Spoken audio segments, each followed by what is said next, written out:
स्वारगेट डेपोमध्ये तरुणीवर बलात्काराची घटना ताजी असतानाच प्रशासनातून त्यातून कोणताही धडा घेतलेला नाही याचं भयाण वास्तव समोर आलंय। ऐन मध्यरात्री स्वारगेट बस स्थानकातील वीज गायब झाली होती। स्वारगेट डेपो काळोखामध्ये होता। महिला प्रवाशांची सुरक्षा त्यामुळे धोक्यात आली होती। स्वारगेट डेपो प्रशासनाचे डोळे कधी उघडणार असा सवाल आता विचारला जातोय। पुण्याच्या स्वारगेट डेपोमध्ये अद्यापही दिव्याखाली अंधार आहे अशी स्थिती पाहायला मिळते। स्वारगेट डेपोतील काळ्या कुट्ट अंधारामध्ये एसटी प्रवाशांचे अतोनात हाल झाले। काल मध्यरात्री बस स्थानकामधली वीज गायब होती आणि त्यामुळे महिला प्रवाशांची सुरक्षा पुन्हा एकदा धोक्यात आली होती। या संदर्भात अधिक माहिती घेणार आहोत आमचे प्रतिनिधी निलेश खरमरे यांच्याकडून। निलेश, स्वारगेटचं अत्याचाराचं प्रकरण ताजं आहे आणि काल मध्यरात्री या एसटी आगारामधली वीज गायब होती। साधारण किती वेळ ही वीज गायब होती आणि त्यावेळेला प्रवाशांनी काय नाराजी व्यक्त केली आहे?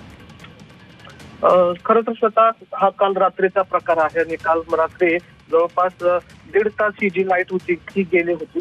पूर्णपणे काळोख झाला होता आणि ज्या ठिकाणी 25 तारखेला जो तरुणीवर लैंगिक अत्याचार झाला त्याच ठिकाणचा हा परिसर होता आणि त्याच परिसरामध्ये संपूर्ण काळोख झालेला पाहिजे होता। खरं तर महाराष्ट्रामध्ये विमानतळ असेल किंवा रेल्वे स्टेशन असेल या स्टेशनवर पर्याय म्हणून वीज गेली तर बॅकअप असतो, मात्र अशा वर्दळीच्या ठिकाणी मध्ये एसटी महामंडळाने चारही बॅकअप नसल्याचं स्वारगेटच्या कालच्या काळोखावरने आपल्याला पाहायला मिळत आहे। खरं तर ही खूप लाजिरवाणी बाब म्हणता येईल, कारण एवढी मोठी दुर्घटना होऊन सुद्धा परिवहन मंडळ आहे ते अजूनही जागा न झाल्याचं आपल्याला पाहायला मिळत आहे। कदाचित काल त्या ठिकाणी दुसरी दुर्घटना होण्याची शक्यता होती।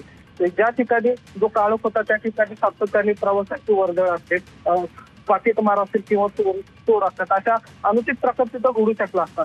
सुमारे 1.5-2 तास हा जी पूर्ण लाईट होती ती गेली होती, मात्र अजूनही त्याच्यावर ठामपणे पावलं उचलण्यात आलेली नाहीये। कालच परिवहन खात्याच्या मंत्र्यांनी लैंगिक अत्याचार प्रकरणामध्ये 4 अधिकाऱ्यांना निलंबित केलं।